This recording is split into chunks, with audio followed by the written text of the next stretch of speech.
Hi, y'all. Welcome back. Today we are going to talk about 1.5, which is on page 34 and 35 of your workbook if you have it. If you do not have your workbook, just put it on a different piece of paper. Remember, if you want a workbook, you can come up to school and get a workbook. It'll make your life a whole lot easier so that you don't have to write it on your own paper. You also are going to want to have Desmos pulled up for these notes, as well as for the assignment on Math Excel. Desmos is going to make your life a whole lot easier. Okay, this section is actually pretty easy, assuming you have a graphing calculator. So please make sure you either have your graphing calculator or Desmos. Desmos is the easiest, so that's what I would recommend. Okay, so in this section, we are going to use a graph to solve equations that you see over here on example 1. So we're going to use a graph to solve. Now, most of you could probably solve this equation algebraically, and you could solve it by hand pretty easily, which is great and which is awesome, which we have to do all of the time. But today we're going to learn how to solve it by graphing. So the key to this is that you want to graph each side of the equation. So you want to graph the left side and the right side, and then see where they intersect.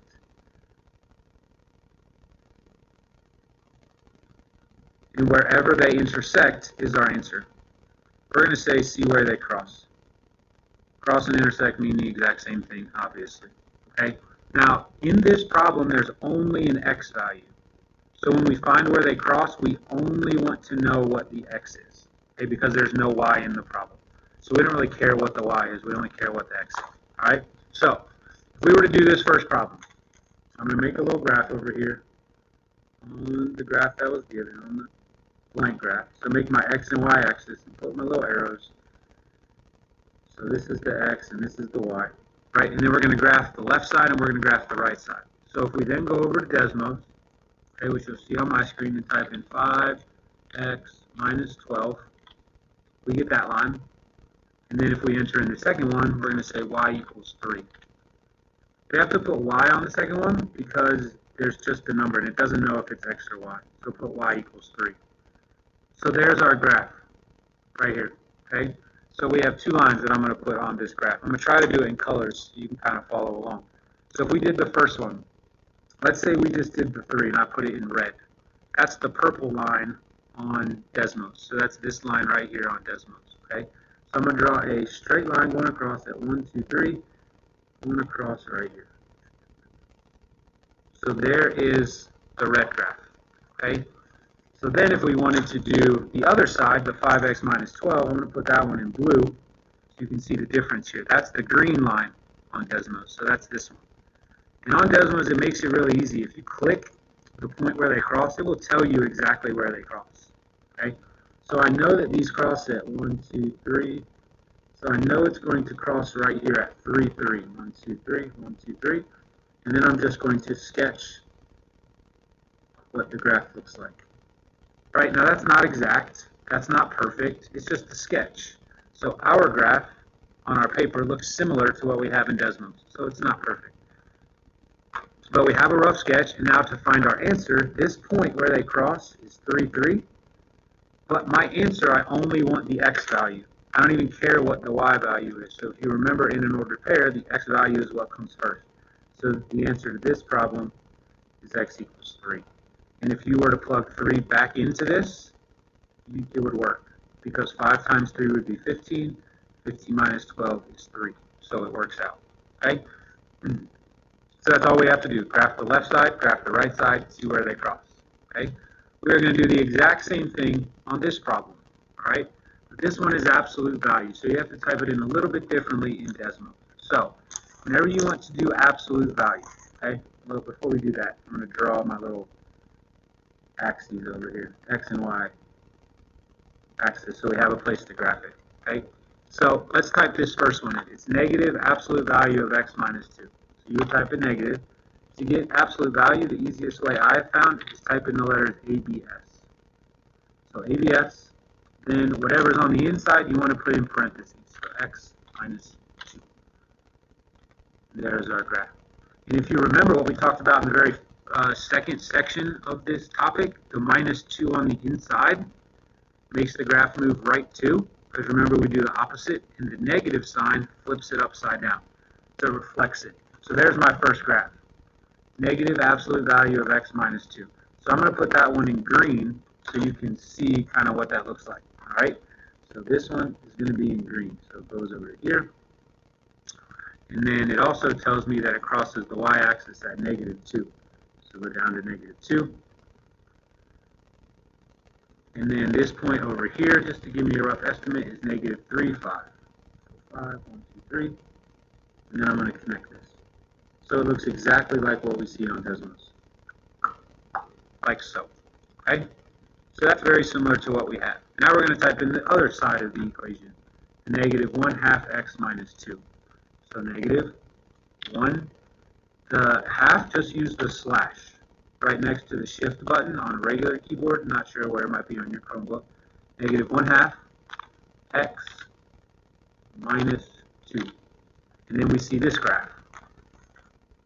And now you're going to notice a couple of things about this. This actually crosses twice, right? So it crosses right there and right there. So it crosses at 2 points, all right? So we're going to have two answers to this problem. So if I were to graph this one, it crosses the y-intercept that you can see here at negative 4. So I'm going to go over 1, 2, 3, 4. And then it also crosses right here and 8, negative 6. Now my graph doesn't really go to 8, so I'm just going to estimate it's going to cross somewhere over here. Again, it's not going to be perfect. It doesn't have to be. But I know it crosses right here and it crosses right there. Okay, so it's similar to what we see on Desmos. So this first answer, they tell us, is 0, negative 2. And this answer down here is 8, negative 6. So this one is 8, negative 6. But our problem only has x's. I don't care about the y's. So the answers to this problem are 0 and 8. Either one of them would work in this case. If you plug 0 in, it would work. If you plug 8 in, it would work. Okay? So you could have more than one answer. You could have 2, you could have 3, you could have multiple. Okay? Okay, so that's the first example. All right, the next one is a little bit different, but not a whole lot. So we're still going to use Desmos, but now you'll notice that there's an inequality, right? It says greater than 0. So it's greater than or less than, whatever the case may be. Okay? So think about what greater than 0 means in this case. All right? Any number where x is greater than or equal to 0 means the number must be positive. So any number that's greater than 0 has to be positive. Vice versa, if it's less than 0, it has to be a negative number. Okay, so positive means greater than, or positive means greater than 0, negative means less than 0. It also means that on a graph, remember what we talked about the very first day of this class, is that if it is positive, it is above the x-axis. And if it is negative, it is below the x-axis. So positive means above, negative means below. Okay, that's going to be really, really important when you see this graph here in a second. Okay, so we're going to type in just the x part, just the actual expression part. Okay, so x, if you want to put in a exponent, I always hit the caret. So shift then 6, x squared plus 6x plus 5. So there's the graph of this. So right here in blue. Okay? So there's our graph. So if I put my x and y axis, and then I sketch that graph. So again, if you look here, negative 5, negative 1, and those are the 3 points I'm going to use to graph it. Just makes it easier that it gives me the points. So negative 5 is way over here. Negative 1 is right here. And then negative 3, 1, 2, 3, 1, 2, 3, 4. Negative 3, negative 4. So I'm going to sketch this graph. So there is what my graph looks like. Okay? Now this one wants to know, where is this graph greater than 0? See how the x's are on the greater than side of the inequality. So x is greater than 0 in two spots. Okay, so greater than 0 means positive, and positive means above the x-axis. So that's going to be all of this part that I've kind of shaded in red and all of this part that I've shaded in red.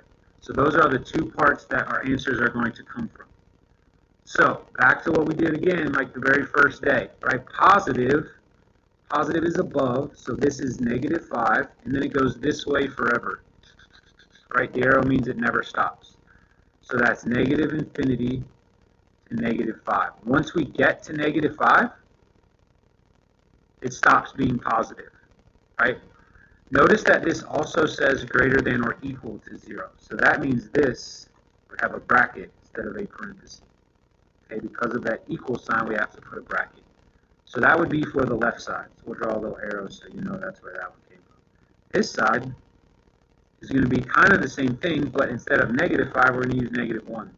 So this one's going to be from -1 with a bracket, and then it goes this way forever to positive infinity. Okay? So -infinity to -5 and -1 to positive infinity. All right, so greater than 0 means above. If this problem would have said less than 0, we would just pick this other part. This part here in blue would be our answer. All right? Okay, almost done, promise. Second to last one, x plus 3, 7 minus 3x. So again, we're going to graph each side. So there's my graph. And we're going to type in the first equation, x plus 3, and we get this graph. So we're going to put this graph on there. I'm going to do it in black. Okay, so the y-intercept is 3. And then the slope, if you remember, which we haven't talked about, is 1 over 1. So that's like up 1 over 1. Up 1 over 1. And I'm going to connect the dots. If you don't remember the slope, don't worry. We will get to it. Okay, now let's do the other side. 7 minus 3x. 7 minus 3x. There's our graph for that one. I'll do this one in green. So you can see right here, it crosses at 1, 4. Okay, so we know that it's going to cross right here. I knew this other line is going to cross at that point, 1, 4. So I'm just going to make a sketch like that. Okay, so there's my two graphs, the green one and the black one. Now, this problem wants to know where is the black one greater than the green one. So where is x plus 3 bigger than 7 minus 3x? And all we look at is the x's. So here's the point where we're starting, right here. That's the point where we're starting this answer. All right, so greater than means it goes this way. So this value is 1. So from 1, and then it goes right forever. So from 1 to positive infinity would be the answer to this problem. Because 2 is bigger, 3 is bigger, 4, 5, 6, 7, 8, whatever you pick, any number bigger than 1, the black line is going to be bigger. Okay, it's going to be greater than, and that's what we wanted. All right, and these don't have brackets because this doesn't have an equal sign under it. If it had an equal sign like this one, then we would put brackets around the numbers. Okay? All right, there's one last problem, and this one is definitely the easiest one. Okay? We're not even going to graph this last one.